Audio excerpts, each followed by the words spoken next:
Oke, Kak Ayu. Ingat gak sebenarnya musim hujan dan musim kemarau tuh di bulan apa sampai bulan apa? Saking lamanya karena tidak teratur ya, jadi kayak nggak inget.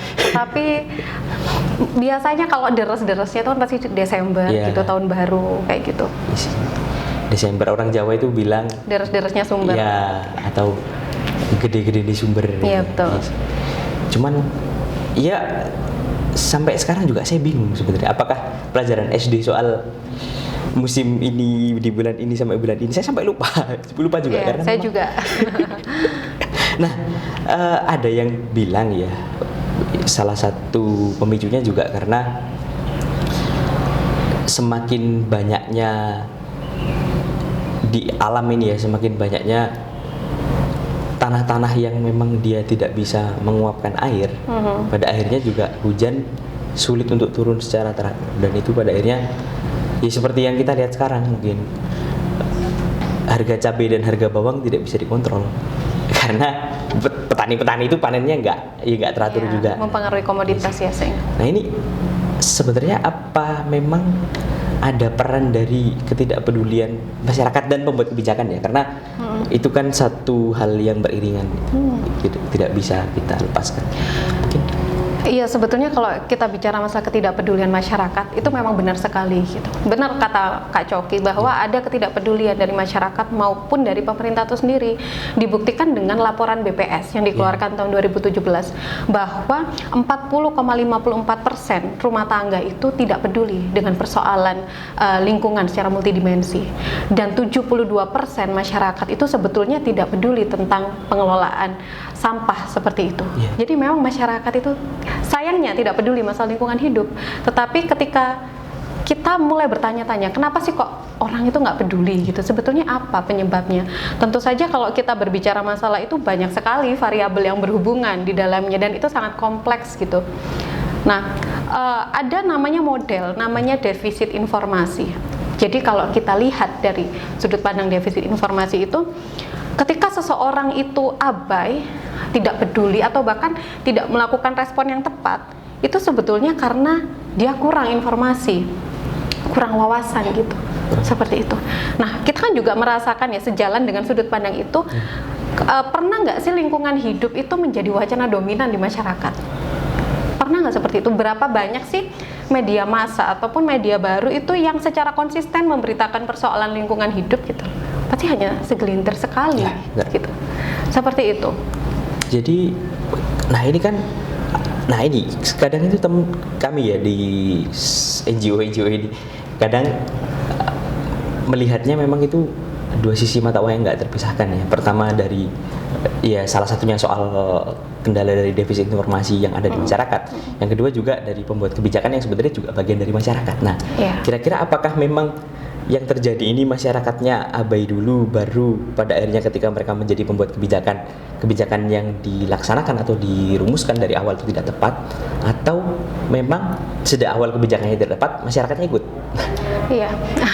Jadi kalau kita berbicara masalah ketidakpedulian itu multi stakeholder sebetulnya. Ini sama kayak kita cari yang keluar tuh telur duluan apa ayam duluan gitu. Dan masalah ketidakpedulian itu sebetulnya model defisit informasi itu bukan jawaban tunggal gitu loh. Bahkan di penelitian di negara lain seperti Amerika Serikat maupun Norwegia itu sudah terbantahkan defisit informasi, bahwa ternyata ketika orang tidak peduli itu bukan berarti loh mereka nggak punya informasi tentang itu gitu. Sehingga menjadi pertanyaan, konteks di Indonesia seperti apa gitu, apakah benar masyarakat kita itu memang karena kurang informasi? Kita kan juga punya kompleksitas masyarakat yang berbeda gitu loh. Tetapi yang pasti bahwa saya mengutip pernyataan, modernitas itu membuat manusia itu tercerabut hubungannya dengan alam, ikatannya dengan alam gitu. Sebetulnya kalau dipikir-pikir, Indonesia itu banyak loh common knowledge-nya, local wisdom tentang lingkungan itu banyak. Kayak di Bali ada nyepi. Dalam sekali nyepi itu Bali berhasil menurunkan emisi secara sangat signifikan, ya kan? Di Bali juga ada filosofi Trihita Karana, yang salah satunya ada keterkaitan hubungan dengan alam gitu. Masyarakat ada di Kalimantan menjaga hutan seperti itu. Bahkan di beberapa daerah itu sumber mata air disakralkan loh. Tujuannya apa? Supaya tidak sampai rusak, supaya tetap berfungsi dengan baik. Hal itu menunjukkan bahwa sebetulnya budaya kita itu memiliki keterkaitan loh dengan lingkungan gitu. Tetapi modernitas itu kan membuat perubahan sosial yang sangat besar gitu. Orientasinya bukan lagi kita hidup cukup dengan seimbang dengan alam gitu. Tetapi orientasinya udah akselerasi ekonomi. Jadinya industrialisasi. Ya kan, seperti itu. Lalu jadinya apa? Implikasinya apa? Ada eksploitasi alam secara besar-besaran. Seperti itu. Jadi adanya modernitas itu membuat perubahan sosial juga. Orientasi kita berbeda, perilaku kita menjadi berbeda gitu. Seperti itu. Jadi bukan hanya sekedar defisit informasi menurut saya, ada banyak hal gitu. Dan satu lagi Kak Coki, bahwa masalah lingkungan itu sifatnya kan lebih akumulatif ya. Contohnya orang buang sampah, apakah dia langsung kerasa dampaknya habis buang sampah? Enggak. Orang nggak langsung merasakan itu. Kita boros pakai baterai, kita boros pakai listrik, apakah langsung kerasa? Enggak. Sehingga orang menjadi pragmatis gitu loh, berpikir bahwa nggak langsung kita merasakan dampaknya. Sehingga akhirnya lingkungan itu tadi menjadi persoalan yang nggak urgent buat beberapa orang. Seperti itu. Iya, salah satu yang mungkin terlihat ya, apalagi ini kan pasca pandemi COVID-19. Saya bilang pasca karena masyarakat sudah boleh mudik dan sekolah udah mulai masuk ya. Itu salah satu indikator yang sangat mudah ya.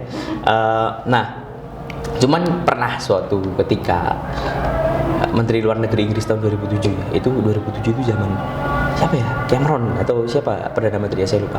Itu pernah bilang kalau yang terjadi masalah lingkungan sekarang itu musuh kita suatu saat nanti itu sudah water shortage, itu sudah kekurangan suplai air, sudah kekurangan tanah yang bisa kita tumbuhi dengan tanaman. Nah itu saya membayangkan, mungkin Kak Ayu pernah nonton Mad Max ya, Mad Max Fury Road yang bintangnya Tom Hardy. Itu apakah suatu saat dunia akan benar-benar terjadi seperti itu? Karena dengan efek yang begitu masif ya, sebenarnya itu kan efek domino yang sudah terjadi. Bahkan kalau kita lihat sejarah dari hal kecil ya, produksi plastik pun tahun 1950-an sampai sekarang itu dia mulai naik. Nah, kira-kira apa dunia akan seperti itu? Nah itu tadi, itu bergantung kepada manusia sendiri, ya kan. Kita tahu bahwa persoalan lingkungan itu kan antropogenik gitu, perubahan iklim pun itu ulah kita sendiri gitu. Nah sebetulnya banyak lembaga itu sudah menyiapkan suatu prediksi. Contohnya IPCC, International Panel of Climate Change. Ada laporannya kan, terbaru 2022, jadi memetakan resiko yang seperti apa yang akan kita hadapi di beberapa tahun ke depan, beserta usaha yang harus kita lakukan gitu.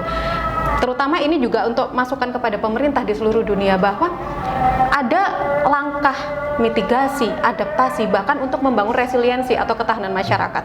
Semua itu sebetulnya ada step-stepnya, tergantung. Jangan sampai kita ibaratnya maladaptasi gitu, jangan sampai langkah yang kita lakukan itu tidak sejalan. Jadi menurut saya, kalau ditanyakan apakah dunia akan jadi seperti itu, bisa jadi iya, bisa jadi tidak, tergantung bagaimana dari sisi perencanaan sampai pelaksanaan itu bisa memang sesuai dengan roadmap yang saintifik itu tadi, begitu. Iya, dan memang musuh utamanya ya dari apa yang mungkin orang-orang gembar-gemborkan sejak dulu yang kita sebut dengan kapitalisme yang ya industrialisasi itu kan juga efek dari kapitalisme, akumulasi kapital yang memang dari situ juga kita lihat seperti dari laporan terbaru ya, special reportnya United Nations Development Program itu soal pasca COVID ini sebenarnya masalah keamanan, rasa aman ya, secure dari masyarakat itu apa sih yang membuat kita risau setelah COVID ini. Dan dari situ juga ternyata terlihat bahwa di konklusi di kalimat terakhir itu kita nggak kurang-kurang orang cerdas, kita kurang orang yang bisa memahami ini loh titik amannya orang lain gitu. Ini rasa aman orang lain itu sampai di sini. Itu yang memang. Nah, kira-kira nih dari berbagai masalah-masalah itu ada solusi apa yang memang paling dekat untuk diterapkan ya? Utamanya dari lokal dulu, nanti baru kita melebar ke masyarakat internasional. Mungkin dari tempat Oke. kita berpijak sekarang di Malang Raya. Kalau menurut saya masalah solusi itu bisa di tataran makro maupun mikro ya kan. Kalau kita bilang masalah pemerintah, sudah pasti pemerintah itu dikdaya banget sebetulnya ya kan. Bisa membuat regulasi, kebijakan, peraturan segala macam yang pasti impactnya sangat signifikan gitu loh terhadap kita manusia dan juga kepada alam gitu. Tetapi yang perlu diingat bahwa sebetulnya kita semua itu bisa memberikan perubahan gitu.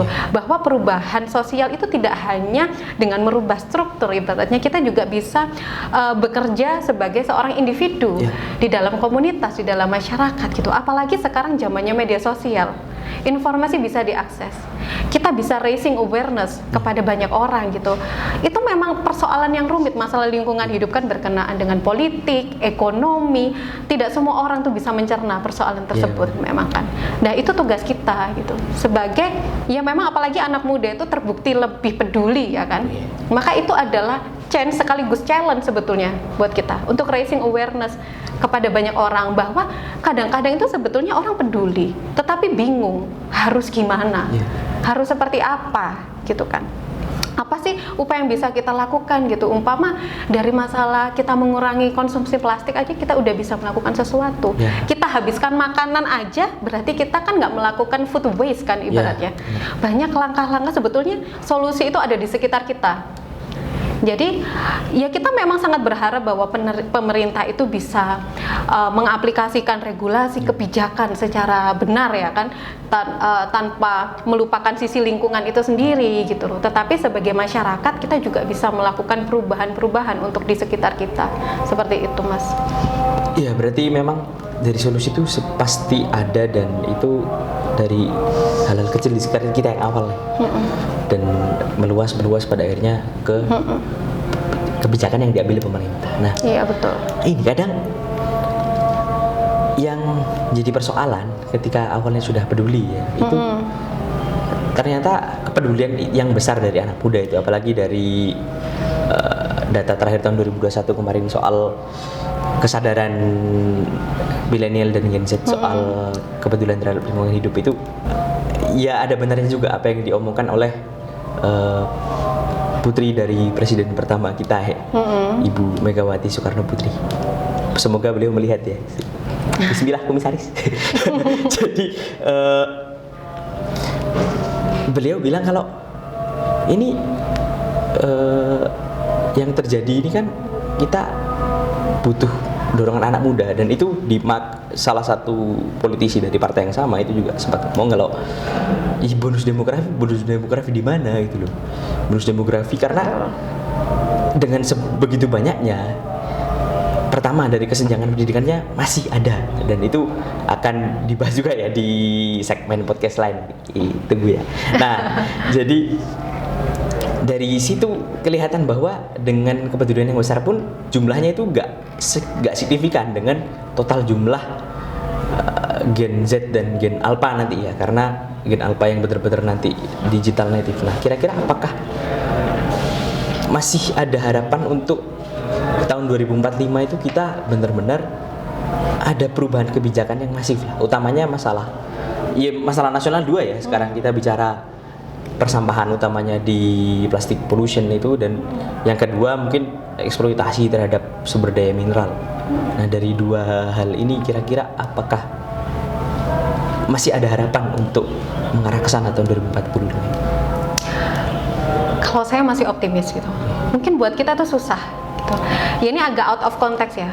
Mungkin beberapa dekade lalu reformasi itu nggak mungkin terpikirkan bahwa ternyata mahasiswa itu bisa merubah arah kebijakan, arah negara kita gitu. Dan itu juga berlaku untuk hal yang sama, masalah lingkungan gitu. Kita nggak boleh loh meremehkan people power ya dari masyarakat itu sendiri gitu. Akan semakin baik, semakin banyak ada kesadaran kolektif itu tadi. Sehingga semakin banyak orang yang sadar, semakin bisa memantau kebijakan, dan akhirnya yaitu tadi pemerintah ini ada yang memperhatikan gitu loh, bahwa persoalan lingkungan ini banyak mata yang mengawasi gitu. Sehingga perubahan itu sangat mungkin. Apalagi sekarang ibaratnya era digital movement gitu. Ada Change.org dan lain sebagainya, dan beberapa kasus menandakan keberhasilan dalam hal itu. Maka menurut saya sangat mungkin, yang susah adalah konsistensinya. Kadang capek Saya aja ibaratnya milah sampah sendiri. Kadang capek saya tuh. Apalagi petugasnya ngambil Betul. ngumpulin lagi gitu. Iya, saya sampai harus menyetorkan memang ke tempat yang menerima itu Iya. secara terpilah, dan itu capek. Tetapi nah itu tadi tantangannya sebetulnya di konsistensinya Iya. gitu, keberlanjutan atas aksi itu, gitu Ya, Mas. jadi nah sebagai penutup juga dari perspektif kebetulan masih sedang studi ya di konsentrasi soal sosiologi lingkungan hidup. Dari perspektif tersebut ini apa satu hal yang perlu dilakukan oleh masyarakat secara bersama-sama dari Kak Ayu sendiri? Cukup ya satu hal, entah mau hal kecil atau hal besar, yang penting adalah buat kalimat penutup. Oke, seperti halnya tadi saya bilang masalah perubahan sosial, Iya. bahwa ibaratnya kita mengalami tantangan yang besar, masalah lingkungan hidup, kerusakan lingkungan hidup, tapi kita bisa mewujudkan perubahan sosial gitu. Dan salah satu stepnya adalah menumbuhkan kesadaran kolektif. Untuk itu sangat baik bagi Trust Hero sendiri, Kak Coki dan teman-teman ini untuk selalu mengedukasi gitu. Karena itu tadi kita butuh lebih banyak orang untuk tahu, Iya. sehingga bisa mengawasi dan melakukan aksi nyata gitu untuk perbaikan lingkungan, seperti itu. Oke, jadi tadi ya kesadaran kolektif dan aksi nyata. Terima kasih sudah menonton. Sampai jumpa dan tetap semangat menjaga lingkungan hidup. Bye bye.